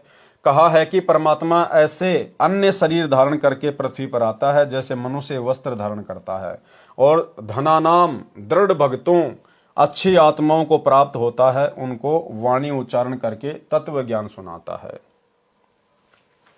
फोटोकॉपी ऋग्वेद मंडल नंबर 9 सूक्त 82 मंत्र 1-2। विवेचन ऊपर ऋग्वेद मंडल 9 सूक्त 82 मंत्र 1-2 की फोटोकॉपी है। यह अनुवाद महर्षि दयानंद जी के दिशा निर्देश से उन्हीं के चेलों ने किया है और सार्वदेशिक आर्य प्रतिनिधि सभा दिल्ली से प्रकाशित है। इसमें स्पष्ट है कि मंत्र 1 में कहा कि सर्व की उत्पत्ति करने वाला परमात्मा तेजोमय शरीर युक्त है, पापों को नाश करने वाला और सुखों की वर्षा करने वाला अर्थात सुखों की झड़ी लगाने वाला है। वह ऊपर सत्यलोक में सिंहासन पर बैठा है जो देखने में राजा के समान है। यही प्रमाण सूक्ष्म वेद में भी है कि अरस कुरुस पर सफेद गुमट है, जहां परमेश्वर का डेरा, श्वेत चित्र सिर मुकुट विराजे, देखत न उस चेहरे नु। यही प्रमाण बाइबल ग्रंथ तथा कुरान शरीफ में भी है कि परमात्मा ने 6 दिन में सृष्टि रची और 7वें दिन ऊपर आकाश में तकत अर्थात सिंहासन पर जा विराजा। बाइबल के उत्पत्ति ग्रंथ 2, 26, 30 तथा कुरान शरीफ की सूरत फुरकानी 25 आयत नंबर 52 से 59 में है। वह परमात्मा अपने अमर धाम से चलकर पृथ्वी पर शब्द वाणी से ज्ञान सुनाता है। वह वर्णीय अर्थात आदरणीय श्रेष्ठ व्यक्तियों को प्राप्त होता है, उनको मिलता है। जैसे संत धर्मदास जी बांधवगढ़ मध्य प्रदेश वाले को मिले, संत मलुक दास जी को मिले, संत दादू दास जी को मिले, आमेर राजस्थान में मिले, संत नानक देव जी को मिले, संत गरीबदास जी गांव छुडानी जिला झज्जर हरियाणा वाले को मिले, संत घीसा दास जी गांव खेकड़ा जिला बागपत उत्तर प्रदेश वाले को मिले, संत जम्बेश्वर जी विश्नोई धर्म के प्रवर्तक को गांव समराथल राजस्थान वाले को मिले। यानी भाइयों और बहनों, जो संत जम्बेश्वर है विश्नोई समाज के, उनको भी कबीर परमात्मा सतगुरु रामपाल जी ही आकर मिले थे, जिनकी वाणियां हैं 24 प्रमाण। 24 प्रमाण नाम से ऐसी कुछ उनकी वाणियां हैं। अक्सर भगत भाई बहन व्हाट्सएप पर सोशल मीडिया पर भेजते रहते हैं। तो उन 24 वाणियों के माध्यम से भी सतगुरु रामपाल जी परमेश्वर जी के विषय में बहुत सारी बातें बताई गई हैं। वह परमात्मा अच्छी आत्माओं को मिलते हैं जो परमात्मा के दृढ़ भगत होते हैं, उन पर परमात्मा का विशेष आकर्षण होता है। उदाहरण भी बताया है कि जैसे विद्युत अर्थात आकाशीय बिजली सने वाले स्थानों को आधार बनाकर गिरती है, जैसे कांसी धातु पर बिजली गिरती है। पहले कांसी धातु के कटोरे, गिलास, थाली, बेले आदि आदि होते थे। वर्षा के समय तुरंत उठाकर घर के अंदर रखा करते थे। वर्द कहते थे कि कांसी के बर्तन पर बिजली अमूमन गिरती है। इसी प्रकार परमात्मा अपने प्रिय भक्तों पर आकर्षित होकर मिलते हैं। मंत्र नंबर 2 में तो यह भी स्पष्ट किया है कि परमात्मा उन अच्छी आत्माओं को उपदेश करने की इच्छा से स्वयं महापुरुषों को मिलते हैं। उपदेश का भावार्थ है कि परमात्मा तत्व ज्ञान बताकर उनको दीक्षा भी देते हैं। उनके सतगुरु भी स्वयं परमात्मा होते हैं। ये भी स्पष्ट किया है कि परमात्मा अत्यंत गतिशील पदार्थ अर्थात बिजली के समान तीव्रगामी होकर हमारे धार्मिक अनुष्ठानों में आप पहुंचते हैं। आप जी ने पीछे पढ़ा कि संत धर्मदास को परमात्मा ने यही कहा था कि मैं वहां अवश्य जाता हूं जहां धार्मिक अनुष्ठान होते हैं, क्योंकि मेरी अनुपस्थिति में काल कुछ भी उपद्रव कर देता है। इसीलिए भाई और बहनों, जहां जहां भी साध संगतियां होती थी, जहां जहां भी संगत में सार्वजनिक तौर पर मैसेज डालकर साध संगतियां होती थी, वहां पर काल प्रेरणा से उपद्रव मचाने के लिए सतलोक आश्रम मैनेजमेंट हरियाणा वाले, इनके कोऑर्डिनेटर, बेचारी भ्रमित संगत विरोध करने के लिए अवश्य पहुंच जाती थी पुलिस प्रशासन को लेकर। लेकिन परमात्मा का विधान है कि जहां भी धार्मिक अनुष्ठान होता है वहां मैं बिजली की गति के समान जाता हूं, अन्यथा उपद्रवी लोग उस समागम को संपूर्ण नहीं होने देते। लेकिन भाई और बहनों, जहां जहां भी साध संगति हुई, जब जब साध संगति हुई, परमेश्वर ने हमेशा साध संगतियों को सफल करवाया। सतलोक आश्रम मैनेजमेंट हरियाणा के लाख उपद्रवों के बावजूद भी गुरुदेव भगवान के आशीर्वाद से साध संगतियां सफल होती थी। इसका मतलब साध संगतियों में परमेश्वर अवश्य आते हैं, क्योंकि वहां उनको भोग लगाया जाता है, उन्हीं की महिमा की जाती है, जिससे साधकों की आस्था परमात्मा से छूट जाती है। मेरे रहते वह ऐसी गड़बड़ नहीं कर सकता, मेरे रहते वो ऐसी गड़बड़ नहीं कर सकता। कौन कह रहे हैं? परमात्मा, गुरुदेव भगवान। जबकि ऐसी अनेकों गड़बड़ी बहुत बड़ी बड़ी सतलोक आश्रम मैनेजमेंट हरियाणा वालों के समागम में हो चुकी है। आप लोगों ने मध्य प्रदेश का एक समागम देखा होगा, जिस समागम के अंदर वहां का जो कोऑर्डिनेटर था गंगाराम मीणा, वहां पर हजारों की संख्या में संगत थी, सत्संग चल रहा था, रमेणी हो रही थी। अचानक से बजरंग दल के कुछ लोग आए और उन्होंने गोलियां चलानी शुरू कर दी, जिसमें वहां के कोऑर्डिनेटर गंगाराम मीणा की गोली लगने से मृत्यु हो गई और वो समागम कैंसिल हो गया। इसका मतलब वहां पर गुरुदेव भगवान विराजमान नहीं थे, वहां परमात्मा का कोई आशीर्वाद नहीं था। अन्यथा परमात्मा कहते कि अगर मैं ना रहूं तो काल उपद्रव मचा दे। इसका मतलब वहां पर उपद्रव मचा, अर्थात गुरुदेव भगवान की रजा इन लोगों पर नहीं है।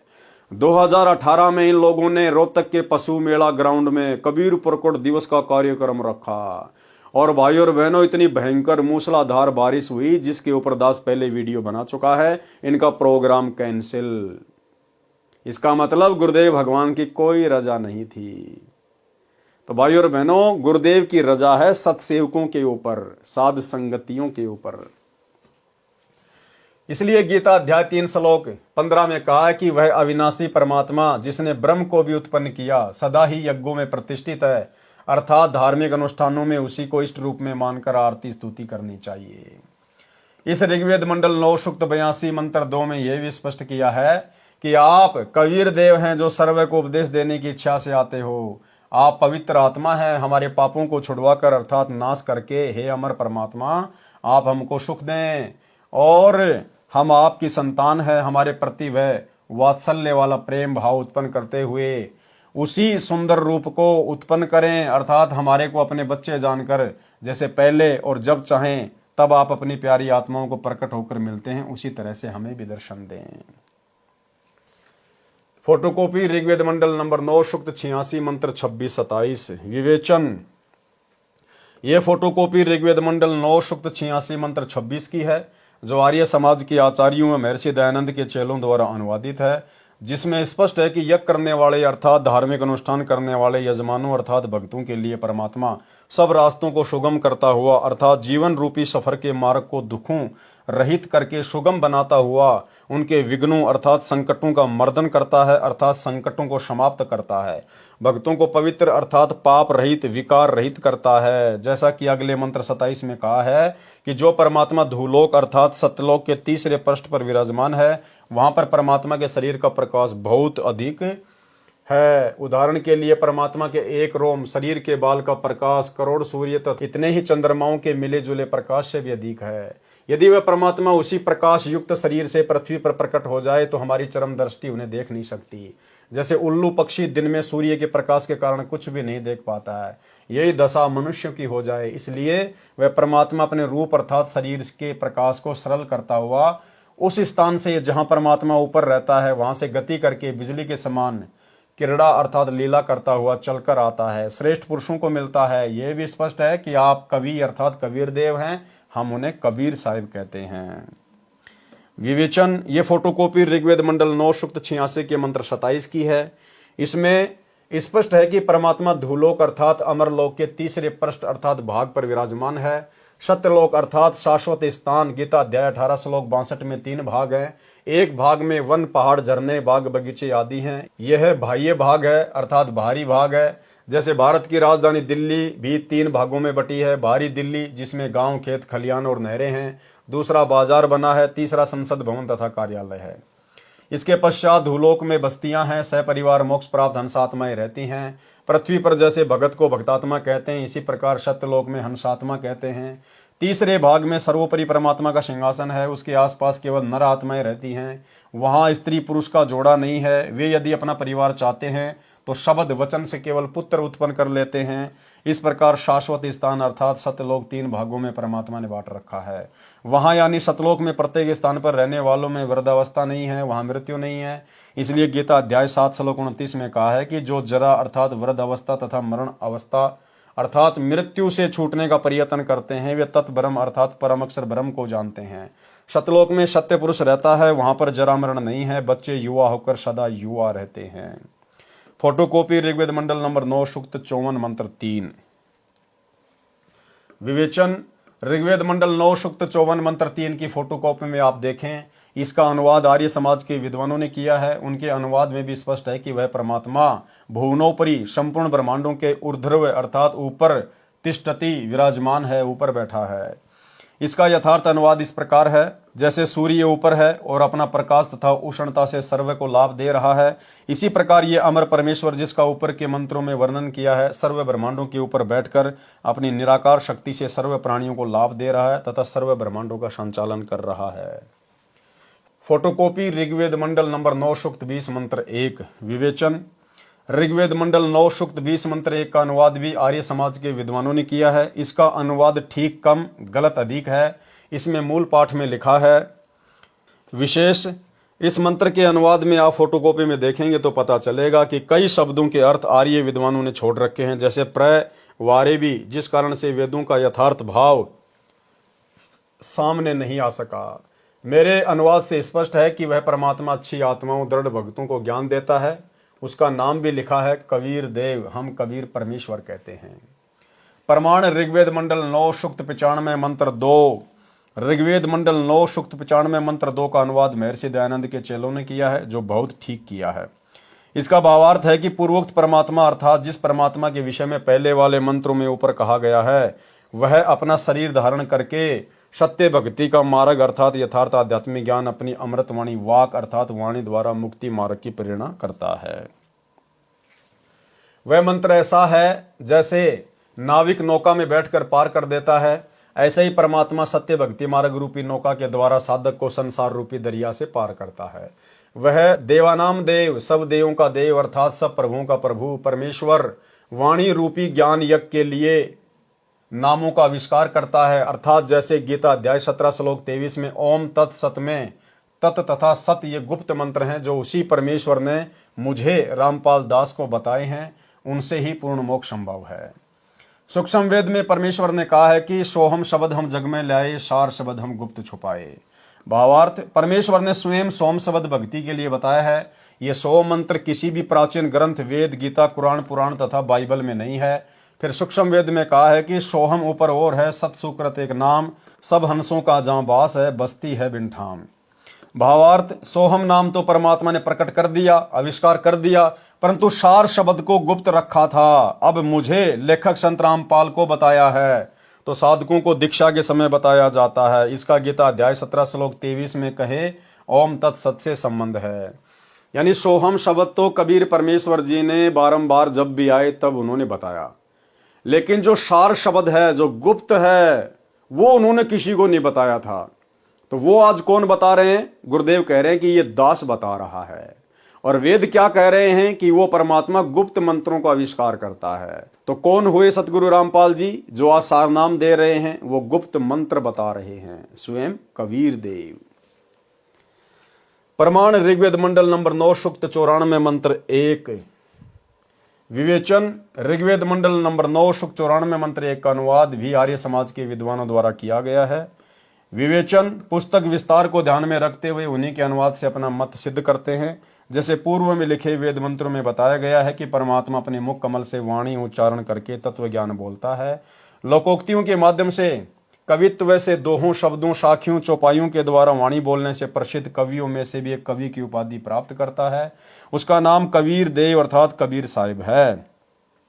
इस ऋग्वेद मंडल 9 सूक्त 94 मंत्र 1 में भी यही कहा है कि जो सर्वशक्तिमान परमेश्वर है वह कवियों की तरह आचरण करता हुआ पृथ्वी पर विचरण करता है। तो भाइयों और बहनों, आज के वीडियो में केवल इतना ही, क्योंकि आज के वीडियो में परमेश्वर ने वेदों के श्लोकों का, मंत्रों का अधिक वर्णन किया हुआ था। तो गुरुदेव के कर कमल से लिखित होने के कारण हमने इसको पढ़ना जरूरी है, क्योंकि हम पूरी पुस्तक को पढ़ेंगे। आने वाले समय में टीवी चैनलों पर ये वीडियो चला करेंगे, इसलिए हम भाई बहन इसको बिल्कुल भी हल्के में ना लें।